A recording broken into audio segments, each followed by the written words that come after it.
Kalaulah baginda Nabi alaihi salatu wassalam yang diajar langsung oleh Allah, yang berikan dia ilmu langsung dengan wahyu, tetap tidak bisa diterima oleh semua orang. Innallaha la yarfa'ul ilma intiza'an yantazi'uhu min qulubil ibad, walakin yarfa'ul ilma biqabdil ulama. Bahkan sebagian besar orang pada waktu itu menolak Nabi alaihissalatu wassalam. Tetapi Nabi SAW mengajarkan kita untuk tidak patah arang dan tidak pernah berhenti berdakwah. Allah tidak mengangkat ilmu dengan mencabutnya dari hati-hati manusia, tidak, tetapi dengan mewafatkan para ulama. Mana yang lebih afdal, ahli ibadah atau ahlul ilmi? Dari semua sisi ahlul ilmi lebih afdal daripada ahli wabarakatuh.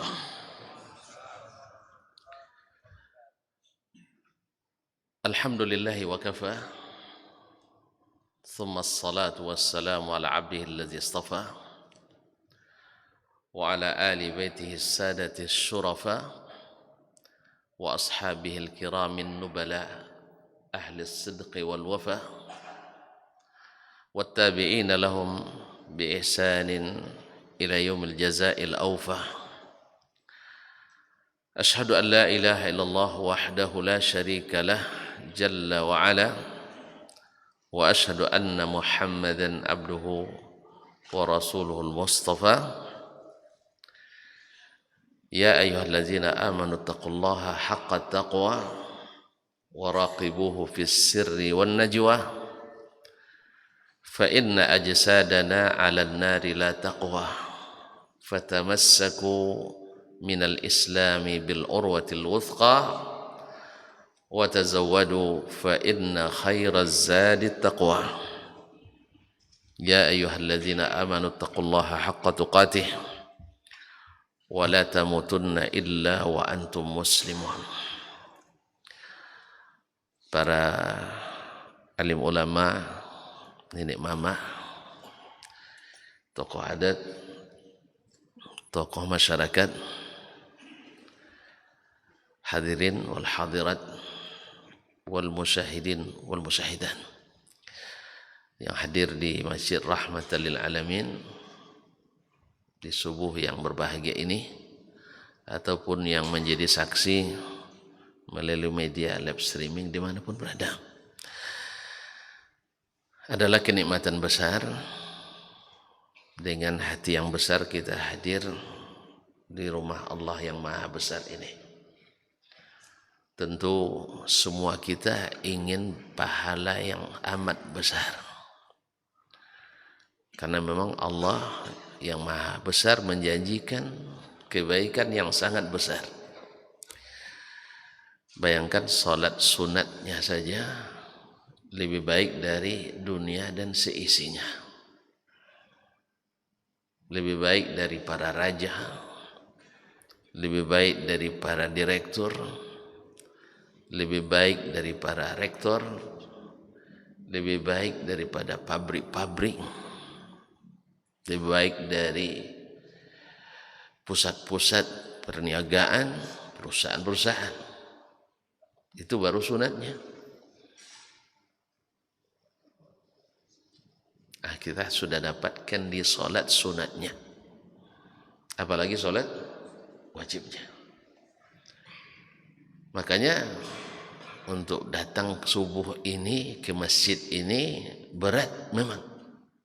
Allah mengakui wa innaha lakabiratun, sesungguhnya salat itu amat berat, illa alal khashiin, kecuali bagi mereka yang khusyuk. Siapa yang khusyuk? Alladzina yadhunnuna annahum mulaqu rabbihim wa annahum ilaihi rajiun. Orang-orang yang yakin pasti bertemu dengan Rabbnya, dan yang pertama dihisab adalah salat. Oleh itu berbahagialah bapak-bapak dan ibu-ibu, saudara dan saudari semuanya, kalau di subuh-subuh seperti ini mata kita berseri-seri karena dapat panggilan ilahi, dengan hati yang bersih, dengan wajah berseri, niat yang tulus dari hati, kita langkahkan kaki. Sekali langkah naik, menaikkan derajat, sekali langkah turun, menghapuskan dosa-dosa. Tentu harapan kita selain kita bersyukur kepadanya, kita berharap yang nikmat ini semakin terasa nikmat semakin hari. Dan semoga saudara-saudara kita yang belum merasakannya, Allah limpahkan pula nikmat ini. Insya Allah kita tak akan marah, tak akan tidak akan merasa sempit bila masjid ini subuhnya penuh seperti hari Jumat. Insya Allah tidak ada yang marah ya. Pengurus gimana? Boleh kan? Hah? Subuhnya seperti Jumat, tidak apa-apa? Tidak apa-apa, Masya Allah. Apalagi yang mewakafkannya, pasti mereka ingin lebih banyak. Nah, kita pun sebenarnya iri juga. Kapan kita bisa berbuat seperti ini? Tapi tidak apa-apalah. Minimal kita doakan selalu. Mudah-mudahan Allah berikan keikhlasan pada semua pelaku. Ma'asyarul kiram, selawat dan salam kepada baginda Nabi SAW. Beliau yang ngajar kita. Dia guru besar kita. Tidak boleh kita membandingkan siapapun dengan Nabi SAW. Beliau rujukan utama dan akhir kita. Tidak boleh di antara kita dengan dia ada penghalang dan sekat. Harus dia kita dahulukan. Karena kata yang dia sampaikan pemutus segala perkara yang kita perselisihkan. Fala wa rabbika la yu'minun hatta yuhakkimuka fima syajara bainahum. Demi Rabbmu, mereka belum beriman. Mereka belum beriman sempurna. Hatta yuhakkimuka, sampai mereka bertahkim kepadamu. Apa makna bertahkim? Menyelesaikan segala perkara kepada Nabi SAW. Cukup dengan menyelesaikan masalah dengan Nabi? Tidak. Thumma la yajidu fi anfusihim haraja. Mereka tak merasa dalam hatinya sedikit pun ketidakrelaan dengan hukuman Nabi, dengan keputusan Nabi SAW. Wa yusallimu taslimah, dan menyerah sepenuhnya. Mudah-mudahan hati-hati kita adalah hati yang seperti ini. Bila Nabi datang menyelesaikan perkara, maka kita menerima dengan lapang dada, hati yang suci, muka yang jernih. Terima kasih ya Rasulullah, engkau telah menyelesaikan perselisihan di antara kami. Dan itulah yang terjadi. Ma'asyarul kiram, hari ini, pagi ini mengisi menit-menit sangat berharga bagi kita semua. Kita berada di rumahnya ini, waktu yang didoakan Nabi, Allahumma barik li ummati fi bukuriha. Ya Allah, berkahi waktu pagi umatku. Maka saya minta izin, ya kalau boleh. Tapi kalau tadi sudah diumumkan katanya boleh sampai terbit matahari. Ya, 6.30, tidak boleh tambah sedikit pun. On time gitu. Masya Allah. Oh, ada kegiatan dosen lagi. Saya dosen juga, nyambung kita, tidak ada masalah. Ya, gabung aja sekalian, tidak ada masalah. Nah, kaum muslimin dan muslimat dirahmati Allah. Terima kasih atas waktu yang diberikan oleh panitia, pengurus, serta semua yang punya jasa di sini. Tidak apa-apa, tuan-tuan ambil pahala lebih besar, tidak masalah. Tapi saya dapat lebih besar pula. Ya, nah? Mudah-mudahan satu kalimat yang saya ucapkan dan itu benar di sisi Allah, memberatkan timbangan. Kalau nanti berlebih timbangan saya, jangan khawatir, kalau diizinkan saya beri lebihnya. Siap? Ya, tuan-tuan juga gitu, kalau berlebih kasih juga saya. Ya kan? Karena memang orang beriman itu saling menyayangi sampai di akhirat. Tidak sampai di sini aja. Maka kasih sayang yang berkekalan sampai akhirat, bermanfaat sampai diizinkan saling beri syafaat. Alat taqwa al-akhillau yawma idzin ba'dhum li ba'din adu illa al-muttaqin.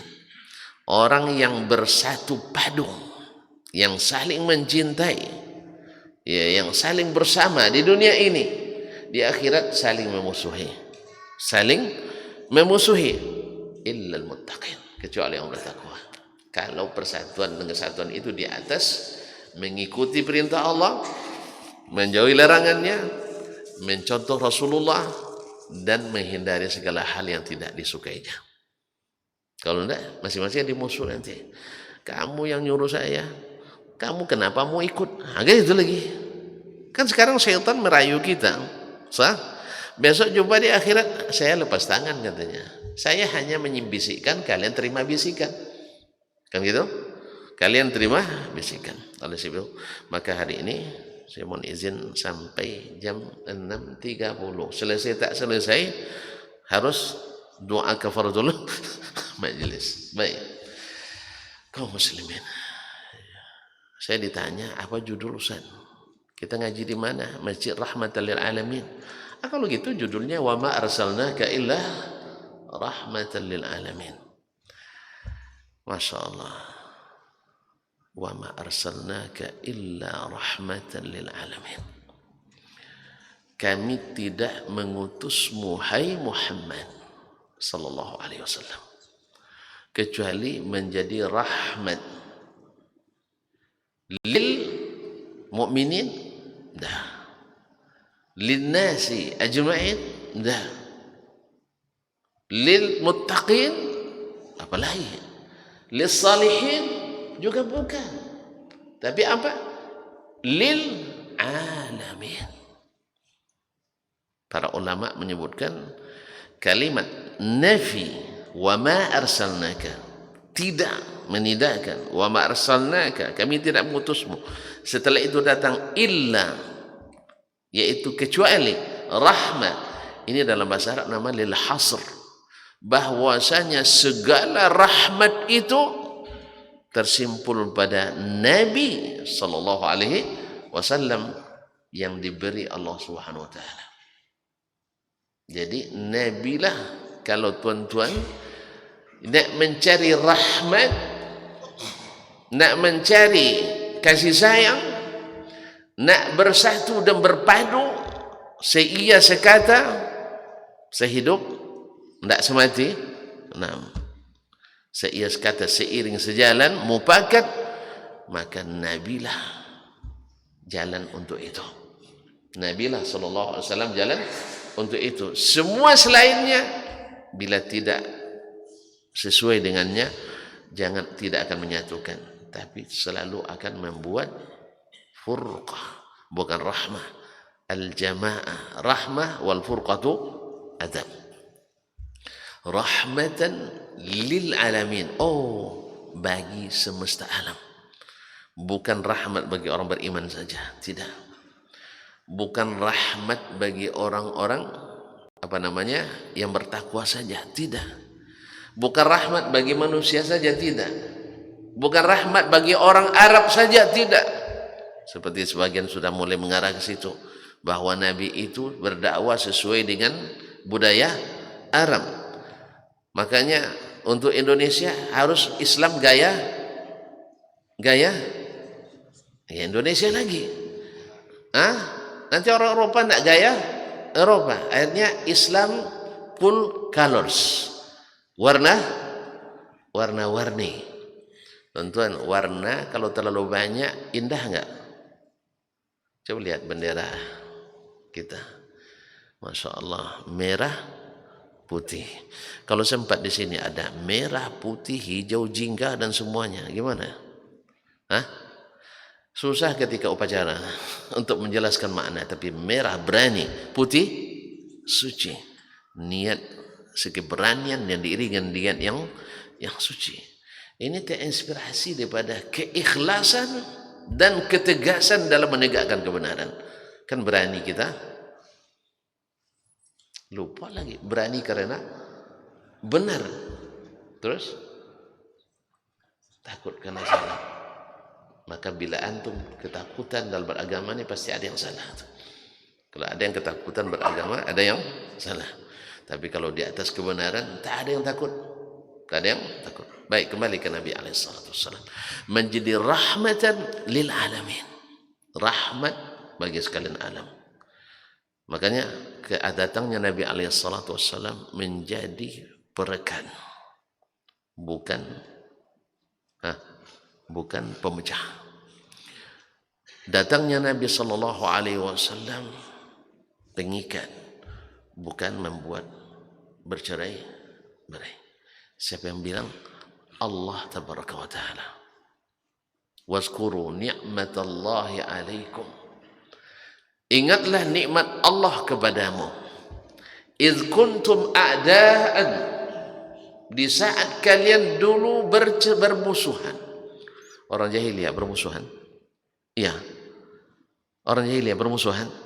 Bermusuhan. Hanya karena kalah lomba kuda, pacuan kuda, perang dua kabilah.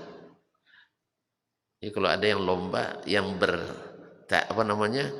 tawuran akibat main bola, berarti ini gaya jahiliyah ini. Gaya jahiliyah. Atau tawuran gara-gara beda ustaz. Ini gaya-gaya jahiliyah. Ingat tuan-tuan, sepanjang sejarah orang-orang pengikut Nabi SAW, coba baca sejarah, tidak pernah menghentikan kajian. Yang selalu menghentikan kajian adalah para musuh-musuh dakwah, musuh-musuh para nabi, selalu. Makanya kalau ada orang ngaji nanti jangan dihentikan, enggak. Jangan dihentikan. Berunding dengan baik. Ya, berunding dengan baik bahwa kembali kita pada Al-Qur'an dan Sunnah. Adapun orang sedang ngaji lalu teriak-teriak demo di luar, cari dalam Al-Quran hadis ada, cari dalam sejarah para nabi ada, enggak ada. Itu semuanya gaya jahiliyah. Semuanya gaya jahiliyah. Jelas? Kok kesana caranya? Antum sensitif nampaknya. Antum sensitif nampaknya nih.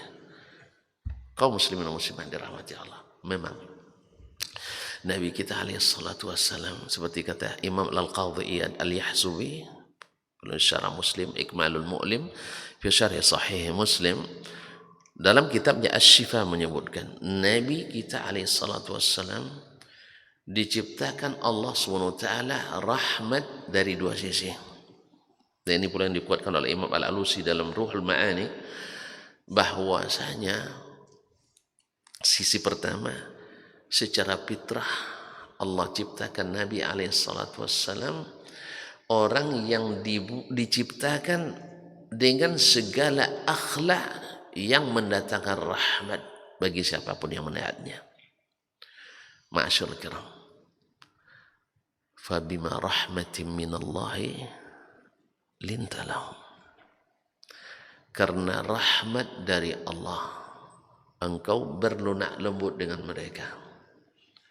Tidak ada orang Quraisy, walaupun mereka sesuai kaji kita semalam, yang menentang Nabi sekalipun, yang tak menerima dakwah Nabi, bahkan ikut mempersekusi dakwah Nabi. Nabi sering dipersekusi. Nabi sering dipersekusi. Siapa yang persekusi? Ya orang jahiliyah. Dipersekusi oleh para orang-orang jahiliyah. Tapi mereka pernah enggak menuduh Nabi SAW dengan tuduhan misalnya sudahlah perangai buruk? Ada perangai mereka mencerca Nabi dengan itu? Tidak ada. Mereka tidak bisa mencerca itu, sebab perangainya memang wa innaka la ala khuluqin azim, engkau berada di asta akhlak yang sangat tinggi. Mereka hanya bilang gila, gila. Tapi mereka tahu tidak bahwa Nabi tidak gila? Bukti tahunya? Apa buktinya mereka tahu bahwa Nabi tidak gila? Yang tahu tunjuk tangan. Ada sarapan? Seorang pemimpin? Belum, Nabi belum jadi pemimpin waktu itu. Ini baru cerita di Mekah gitu. Kan ditentang oleh orang Quraisy, oleh kaumnya, oleh pamannya. Sekarang banyak pula yang memakai cara jahiliyah dan berdakwah. Tuh lihat bukti tidak benar dakwahnya, ditentang oleh orang kampungnya, ditentang oleh keluarganya, pamannya, ayahnya, saudaranya. Ini gaya jahiliyah kaum muslimin. Bahwa alasan tidak benarnya dakwah ditentang oleh masyarakat. Itu cara jahiliyah. Kebenaran itu tidak dilihat dari penentangnya, tidak dilihat dari siapa yang bawanya. Kebenaran itu dilihat dari apa yang dibawanya. Maka kita dijadikan Allah tidak terkait dengan pribadi siapapun kecuali dengan pribadi Nabi alaihissalatu wassalam. Selebihnya terkait dengan nilai yang Allah turunkan. Maka Allah tidak bolehkan kita terkait dengan Abu Bakar 100%, tidak boleh terkait dengan Umar 100%, tidak boleh terkait dengan Utsman, tidak boleh terkait dengan Ali, apalagi dengan Dasman. Tidak ada. Karena tidak ada satu pun yang maksum. Yang wajib terkait hanya dengan baginda Rasulullah sallallahu alaihi wasallam. Itu pun karena maksum. Nah, tadi saya tanya, Nabi menurut mereka gila, tapi mereka sendiri sadar bahwa Nabi bukan gila. Apa buktinya? Yang tahu. Jujur masih normatif sifatnya, bukti bahwa mereka tahu bahwa Nabi tidak gila.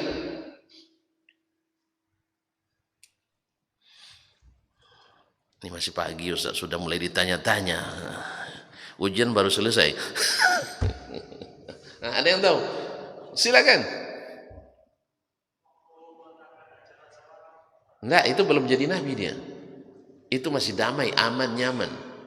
Kamu sebelum berdakwah aman nyaman, tapi setelah berdakwah, nah itu masalahnya. Kalau tidak berdakwah aman kita, nak buat apapun aman, asal jangan ganggu orang lain. Sah? Tapi setelah berdakwah baru. Nah, lambat saya lagi yang jawabnya. Hah? Hah? Apa buktinya?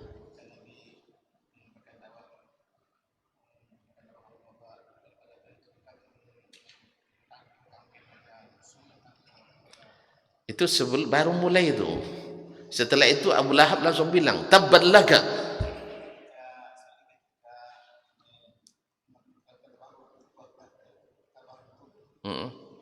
Nah, itu dari bilang sama beliau tadi. Itu umur 35 sebelum jadi Nabi. Iya, masih dipercaya. Ini setelah kan gelar gila itu setelah Nabi diangkat jadi Rasul. Umur berapa kemarin semalam? 40. Setelah turun kepadanya wa anzir ashiratakal aqrabin, dia mulai dari situ mulai beri peringatan kepada kerabatmu yang keluargamu yang terdekat. Disitulah Abu Jahal, Abu Lahab maksud saya, katakan tabban laka ya Muhammad ali hadza jama'tana, celaka Muhammad, untuk ini kamu kumpulkan kami. Coba lihat, gara-gara Abu Lahab banyak orang jahiliyah menolak dakwah Nabi. Apa sebab? Pamannya sendiri menentang dakwahnya. Sah? Ada enggak yang meniru? Astagfirullah. Masih? Ada enggak yang melakukan cara pembusukan seperti ini sekarang? Gara-gara keluarganya menentang dakwah, berarti dakwahnya enggak benar. Ada enggak? Ada cara jahiliyah. Cara jahiliyah, karena keluarganya tidak menerima, orang kampung tidak menerima, sukunya tidak menerima, kabilahnya tidak terima. Ini dianggap sebagai bukti tidak benarnya dakwah, keliru. Ma'asyarul kiram dirahmati Allah. Ini orang jahiliyah dulu. Memang banyak terpengaruh, yang tidak ngaji terpengaruh, tidak ngaji sama Nabi alaihissalam terpengaruh. Belum ada yang bisa buktikan. Kalau gitu saya lagi yang buktikan. Orang gila diajak enggak berunding? Hah? Nabi sering enggak diajak sama orang Quraisy berunding? Berarti dalam pikiran mereka Nabi waras atau bukan? Waras. Makanya Nabi tak pernah menjawab tuduhan itu, karena tuduhan itu terbukti lagi langsung oleh mereka. Sebenarnya Nabi Musa dituduh oleh Fir'aun gila, Musa tak jawab. Apa alasan Musa? Apa jawab Musa? Tidak dia oleh Musa. Inna rasulakum allazi ursila ilaikum lana majnun. Yang diutus kalian ini gila. Musa tidak jawab. Tapi ketika Fir'aun menhujatnya dengan wa qatalta nafsan, kamu dulu pernah membunuh seseorang, itu dijawab oleh Musa, fa'altu wa inna minadh zalimin. Saya dulu melakukannya, saya masih zalim. Fa farartu minkum, saya lari dari kalian. Sebab apa? Kalian tidak adil. Apa sebab tidak adil? Fir'aun bila yang pelakunya Bani Israel salah tidak salah dijebloskan. Tapi bila pelakunya orang Koptik atau suku Kipti yang kaumnya Fir'aun, walaupun jelas dia terbukti bersalah, dia tetap dibebaskan. Yang begini antum serahkan tidak ke hukum? Tidak paham. Fir'aun orangnya zalim, dia dari suku Koptik. Bila yang bersalah orang Koptik tetap benar, tapi bila yang benar orang Bani Israel tetap salah. Yang begini kalau ada kasus hukum aku serahkan ke dia? Tidak. Makanya saya lari. Sebab saya dari Bani Israel, bukan dari suku Koptik. Makanya Musa lari. Apa sebab? Tidak akan ada keadilan. Tidak ada keadilan. Yang adalah kezaliman. Pokoknya kamu di mana? Tengok KTP. Oh, Bani Israel. Dah. Dosa tidak. Sudah dihukum hukum sudah eksekusi. Minimal penjara seumur hidup. Kalau kamu siapa? Nah, kamu yang bunuh? Iya. Tapi kamu saya seku ya. Tidak boleh bebaskan. Makanya tidak ada keadilan. Baik kaum muslimin. Nabi SAW adalah orang yang sadar tadi. Nah, Nabi SAW secara fitrah, kata Ibnu Qadiyah, adalah memang seluruhnya menyenangkan. Kalau bertemu orang bisa lepas dan puas melihat wajahnya. Orang bersedih bila melihat senyumnya hilang kesedihannya. Orang bermasalah bahkan bikin masalah dengannya, kalau jumpa dengannya selesai masalah. Ya, sebagian kita tidak jadi pimpinan harusnya menyelesaikan masalah, tapi kalau dia adukan masalah kepadanya tambah masalah. Adona. Akhirnya tidak bisa orang mengadukan masalah ke kita, sebab semakin diadukan semakin runyam masalah. Kadang-kadang sebagian diletakkan di posisi pengambil kebijakan tapi sering tak bijak. Tapi kalau Nabi kita alaihissalam, dia pun dimasalahkan orang, tetapi setelah bertemu dengannya selesai masalah. Misalnya Thumamah bin Uthal al-Hanafi, pimpinan kabilah Bani Hanifah, tertangkap, diikat Nabi di tiang masjid. Ketawanan kan boleh diikat. Ketika itu dia setiap hari Nabi menjumpainya. Kibahaluk, apa gimana kabarmu? Jawabannya, ya Muhammad. Coba bayangkan, sudah terikat begitu tawanan, nentang lagi. In an'amta ala syakir. Kalau kau memberikan kebebasan, saya pandai berterima kasih. Wa in qatalta zadam. Tapi kalau kau hukum bunuh saya, ingat darah saya ada yang akan menuntutnya. Jadi gertakan, ya ada permohonan tapi ada gertakan. Habis itu Nabi tinggalkan. Besok begitu lagi, jawabannya sama.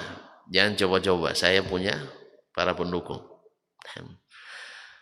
Hari yang ketiga, Nabi SAW perintahkan sahabat bebaskan dia. Ketika dilepas, macam-macam kelainan yang putus dia berlari. Nabi mengira dia akan melarikan diri.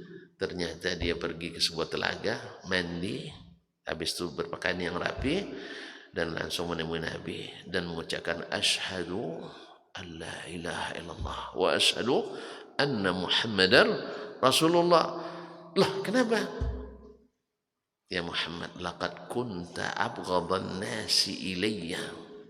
Kamu dulu adalah orang yang paling saya benci. Fasirta ahban nasi ilayya. Dengan akhlakmu yang begini, saya menjadi orang engkau yang paling aku cintai. Kisah tentang ini banyak sekali kaum muslimin dan muslimat dirahmati Allah. Nabi dalam ayat tadi, para ulama mengistinbat khususnya ahli manajemen, fabima rahmatin minallah linta lahum walau kunta faddan ghalidhal qalbi lam faddu min hawlik. Dengan rahmat dari Allah engkau bersikap lunak dengan mereka. Walau kunta faddan, andainya engkau kasar, ghalidhal qalbi, berhati keras, lam faddu min hawlik, mereka pasti akan meninggalkanmu. Siapa mereka? Siapapun. Oleh sebab itu ini perlu menenangkan suasana sebelum melakukan musyawarah. Para ahli manajemen mengatakan ini Nabi disuruh oleh Allah SWT, fa'fu anhum. Dalam kehidupan sehari-hari ini pasti ada kesalahan yang terjadi antara kita, maka maafkan mereka ketika mereka bersalah padamu. Kita ngajak kawan-kawan kita rapat di lembaga, yayasan, institusi, instansi. Jangan di kepala kita akan menumpahkan kemarahan. Tidak ada hasil rapat nanti. Kalau dibawa untuk rapat karena di sini dah penuh, di sini dah melimpah, ya kan, dendam kesumat, dibawa rapat, selesai. Sama. Orang ngajak debat untuk mencari kemenangan, sama. Itu tidak boleh dilayani. Apalagi sudah menyiapkan pasukan kavaleri, ya, untuk berdebat dengan kita. Kalau kalah nanti, ini acara kejadiannya, tidak usah berdebat, karena dia bukan mencari kebenaran. Nah, Nabi dikatakan fa'fu anhum, maafkan mereka dulu. Anak buah kita ini, apapun kesalahannya harus hilang dari, kecuali masalahnya tentang eksekusi hukum itu lain masalah. Ini rapat masalahnya. Taib. Kemudian wastaghfir lahum. Bila mereka berdosa sama Allah, mohon ampunan untuk mereka. Bersih hati kita ke hati dia, dan bersih Allah kepadanya. Ketika itu datang, wasyawirhum fil amri. Setelah itu baru bermusyawarah dengan mereka. Hasilnya insya Allah best, bagus. Nah, baru setelah hasil bagus itu didapatkan, baru kita fa'idha azamta fatawakkal 'ala Allah. Tapi kalau dimulai dengan dendam kesumat, marah, murka, baru ajak rapat, tidak akan hasil yang baik. Nabi disuruh seperti itu oleh Allah Subhanahu wa ta'ala. Kaum muslimin, kaum muslimat dirahmati Allah. Ini dari sisi kepribadiannya. Banyak, sampai kapan kita bicara tidak habis-habisnya. Dengan keluarganya, dengan lingkungannya, bahkan dengan alamin tadi, binatang, dengan tumbuh-tumbuhan. Bahkan kalau tuan-tuan nak belajar tentang bagaimana toleransi nabilah, tentang mana moderasi nabilah, tentang bagaimana rukun dan sebagainya, Nabi alaihissalatu wassalam, karena beliau adalah rahmatun muhdah, kata beliau, innama ana rahmatun muhdah. Yang kedua, sisi yang kedua tadi sisi sifat fisiknya. Sekarang dari sisi syariatnya. Ini sangat penting sekali kita ketahui. Kaum muslimin dan muslimat dirahmati Allah. Mana jamnya nih? 15 menit. Oh, banyak. 15 menit banyak. Aman. Saya kira tinggal 15 detik. Kalau 15 menit masih banyak. Sisi kedua, dari sisi syariatnya. Nabi sering mengatakan, laula an asyqa ala ummati, laula an asyqa ala ummati, seandainya bukan karena takut memberatkan umatku, seandainya kalau bukan karena takut memberatkan umatku. Banyak seperti itu. Misalnya saya wajibkan mereka bersiwak setiap wudu. Awak gosok gigi 3 kali sehari ya, sering? Sering terlupa. Ini setiap wudu disuruh siwak. Kaum muslimin, siwak itu matharatul lil fam, membersihkan mulut, mardatun lirrabb, mendapatkan ridha Allah. Sederhana bunyinya, sederhana sepertinya, tapi subhanallah, Allah dengannya bisa saja memberikan kemenangan dalam suatu pertempuran. Seorang panglima perang Islam ketika menaklukkan kota Khawarizm di Rusia, Uni Soviet dulu. Berapa lama? Berbulan, kalau tidak salah saya sudah hampir 3 bulan tak juga bisa ditaklukkan. Padahal dengan perlengkapan dibanding dengan yang lain lebih komplit. Pasukan jumlah banyak, tidak ada kurangnya. Tapi tidak kunjung-kunjung Allah beri kemenangan. Masya Allah. Lihat seorang pemimpin yang bertakwa, dia tidak mencari kelemahan, dia mengatakan apa teknik pertempuran yang apa kelemahan kita. Karena itu semua orang bisa tahu. Tapi yang dia cara dipanggil seluruh pasukan dengan jumlah 30.000 orang atau 35.000 orang, diperiksa satu-satu. Siapa di antara kalian yang melakukan maksiat? Karena maksiat itu melambatkan turunnya rahmat. Maksiat itu melambatkan turunnya pertolongan. Jadi jangankan mereka bikin pesta, kita kan syukuran kadang banyak kufurannya. Ya syukuran banyak kufuran nikmatnya. Masa pulang haji ngundang DJ? Kak DJ, tahu DJ? Bukan Khadijah, enggak, Kak DJ. Apa dia? Apa kepanjangan tuh? Hah? Pulang haji syukuran ngundang band, orkes. Subhanallah, kaum muslimin, aneh bin ajaib. Saya tidak bicara tentang musik haram dan tidak haramnya dulu. Anak gadis menari depan Pak Haji, apa hukumnya? Biasa yang nyanyi nenek-nenek ya. Bila Israel gitu ya lagunya. Saya pernikahan juga sama. Sudah itu habil ya berkahi pernikahan anak. Mana mau berkah? Yang kita buat mendatangkan murka Allah SWT. Tidak usah bicara tentang musik halal haram. Ini Nabi bilang akan ada yang menghalalkannya. Akan ada dari antara ulama-ulama yang menghalalkannya.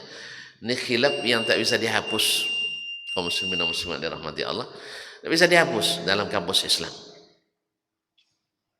Akan ada yang menghalalkan, berarti kalau ada yang menghalalkan berarti hukumnya cari sendiri.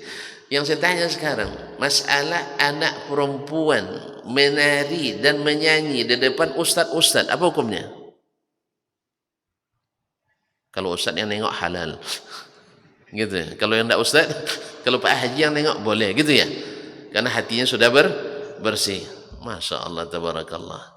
Kalau gitu nanti kalau pulang haji masuk karaoke tidak apa-apa. Kaum muslimin dan muslimat dirahmati Allah. Secara adat istiadat saja kita. Orang Melayu itu, anak perempuan disuruh baju ke depan atau disuruh melindungi diri dari serangan panah-panah syaitan. Sebab panah-panah syaitan banyak laki-laki ini. Laki-laki ini suka mandang yang iya enggak, cenderung apa lagi? Antum yang ngirim. Antum yang ngirim tadi? Enggak, dia sendiri. Subhanallah. Ini ada apa namanya?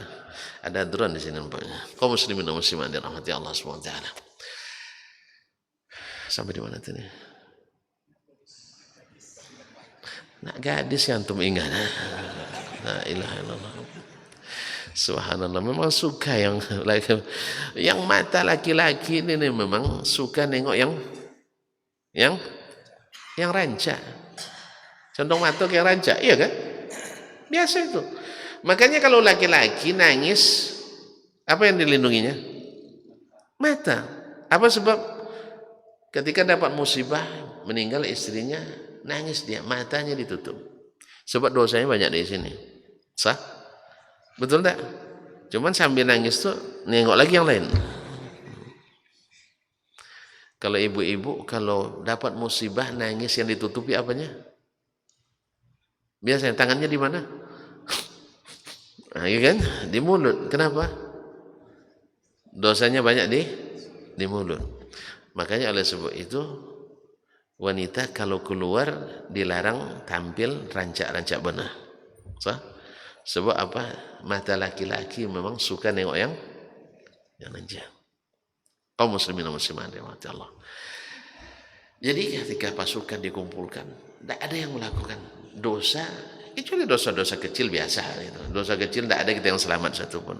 Yang maksiat, yang besar tidak ada. Mencuri, tidak. Ya, menggibah, tidak. Semuanya bersih. Lalu ada yang bilang, ya komandan, mungkin selama kita berperang ini kita sibuk lupa memakai siwak. Lupa pakai siwak. Wajar aja orang dalam peperangan. Pas subhanallah dengan niat lillah. Coba lihat. Hal yang kecil berarti besar. Dia perintahkan seluruh pasukan untuk mencari siwak. Ada yang manjat pohon, matakan dahan tuh. Lalu semuanya bersiwak. Melihat orang Islam bersiwak serentak, kan orang dulu perang kan nampak tuh, ada mata-matanya. Tengok orang Islam ngasah gigi, ketakutan musuh. Ini orang Islam akan memakan kita ini. Subhanallah, timbul rasa takut dalam hati mereka. Siapa yang menimbulkan? Allah, mardatul Rabb. Allah ridha dengan amalan itu. Hari itu Allah beri kemenangan. Sederhana tapi nyata. Bagaimana kita dengan yang menganggap kan itu sunat? Sunnah kan itu tidak wajib, cuma sunat. Maka ketika kalau adik-adik mahasiswa baik S1, S2 atau S3 menanyakan, Ustaz kan tidak mesti kita seperti Nabi, betul? Kan zaman berubah, Nabi orang Arab, kita non Arab, budaya berbeda, sistemnya berbeda. Kalau saya jawab dengan berdebat, saya panjang napas saya berdebat, insya Allah. Napas panjang. Insya Allah selepas berdebat saya masih bisa makan bersama. Tapi tuan-tuan kayaknya enggak lah. Satu aja disalahkan, udah mulai coret nama Ustaz Asman. Nah, kalau saya enggak, mahasiswa saya beri kebebasan. Saya tak ada rumus mengurangi nilai sebenarnya. Walaupun yang lain kalau tidak sependapat mesti C. Kalau tidak, saya C juga tapi cantik. Nah, ya, saya tidak pernah ada rumus mengurangi nilai. Yang patut dikasih AA, walaupun tak sepakat dengan saya pendapatnya. Nilai saya bukan nilai belajar, bukan nilai pendapat, bukan nilai saya arilaran, bukan, tidak.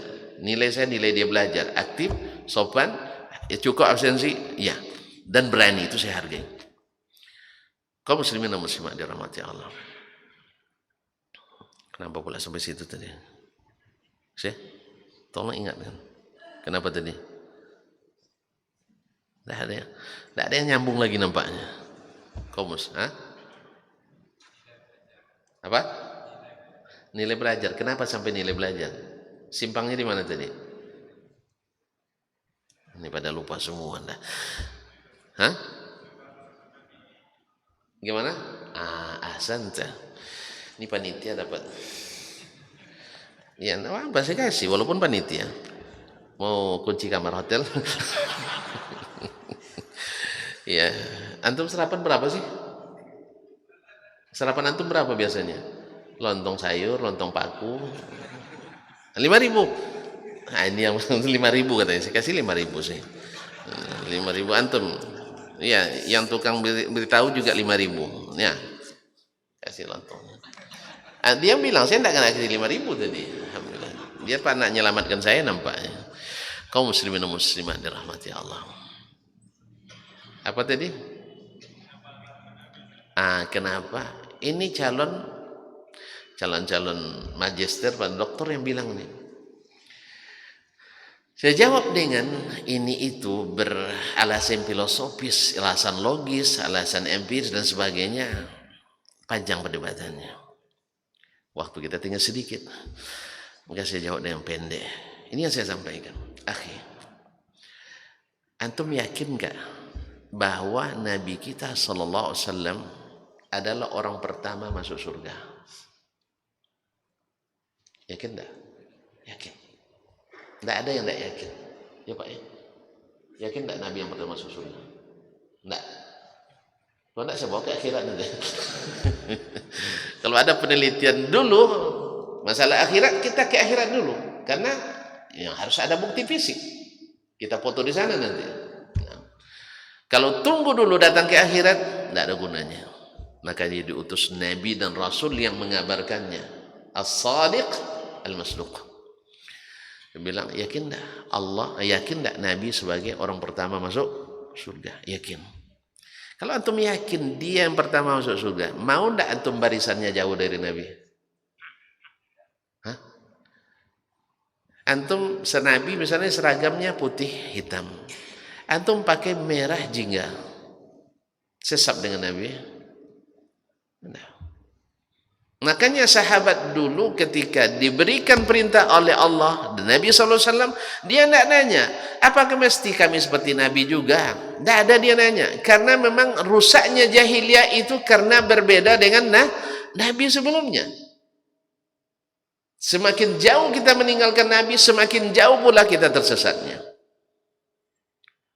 Bukan masalah Nabi orang Arab, kita orang Indonesia, orang Nusantara, tidak. Nabi itu diutus rahmatan lil alamin. Syariatnya rahmat lil alamin.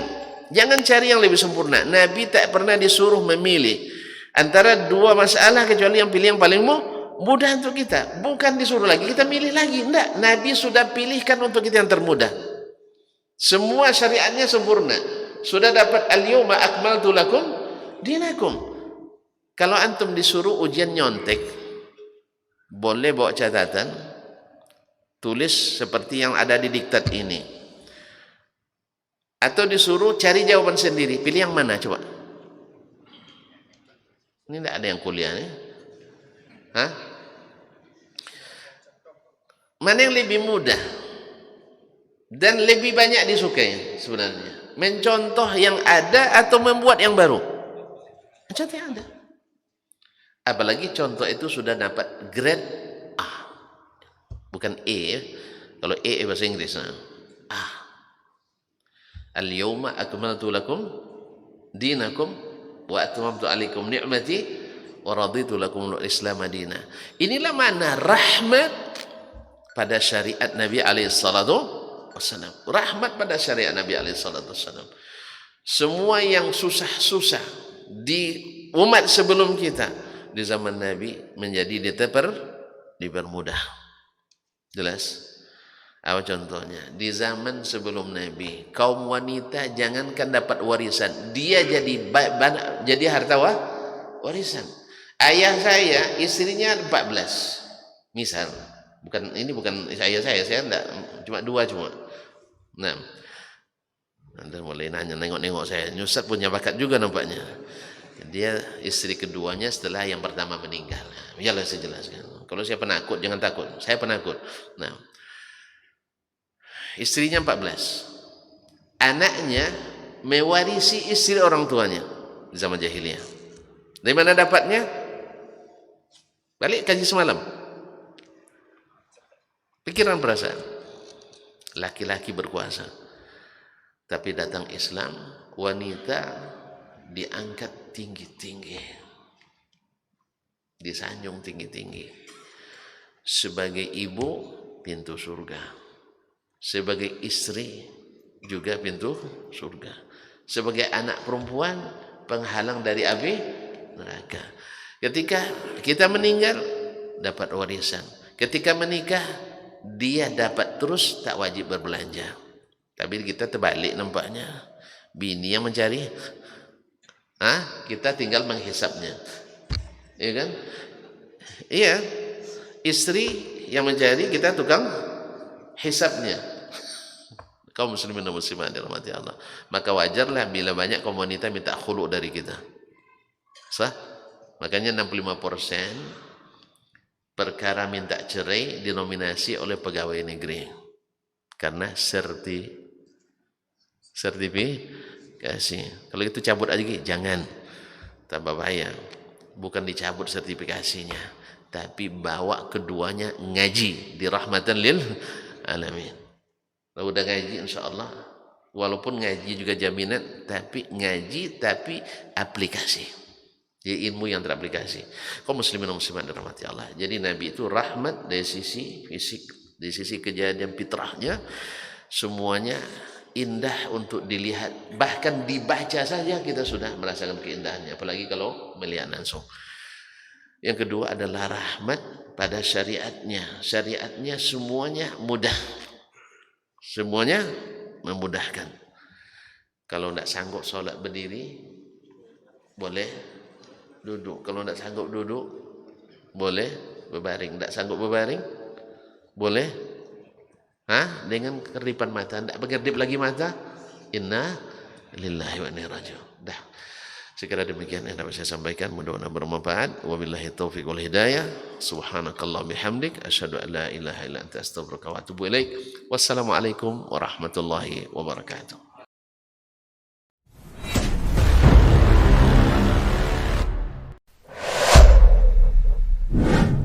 Kalaulah baginda Nabi alaihissalatu wassalam yang diajar langsung oleh Allah, yang berikan dia ilmu langsung dengan wahyu, tetap tidak bisa diterima oleh semua orang. Innallaha la yarfa'ul ilma intiza'an yantazi'uhu min qulubil ibad, walakin yarfa'ul ilma biqabdil ulama. Bahkan sebagian besar orang pada waktu itu menolak Nabi alaihissalatu wassalam. Tetapi Nabi sallallahu alaihi wasallam mengajarkan kita untuk tidak patah arang dan tidak pernah berhenti berdakwah.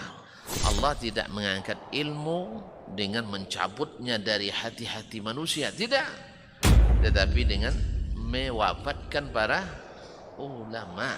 Mana yang lebih afdal, ahli ibadah atau ahlul ilmi? Dari semua sisi ahlul ilmi lebih afdal daripada ahli ibadah. Sampai tidak tinggal satu orang pun ulama. Ittakhadhan nasu ru'usan juhalan. Ketika tidak seorang alim pun yang tinggal, akhirnya orang-orang mengambil para pemuka-pemuka yang jahil.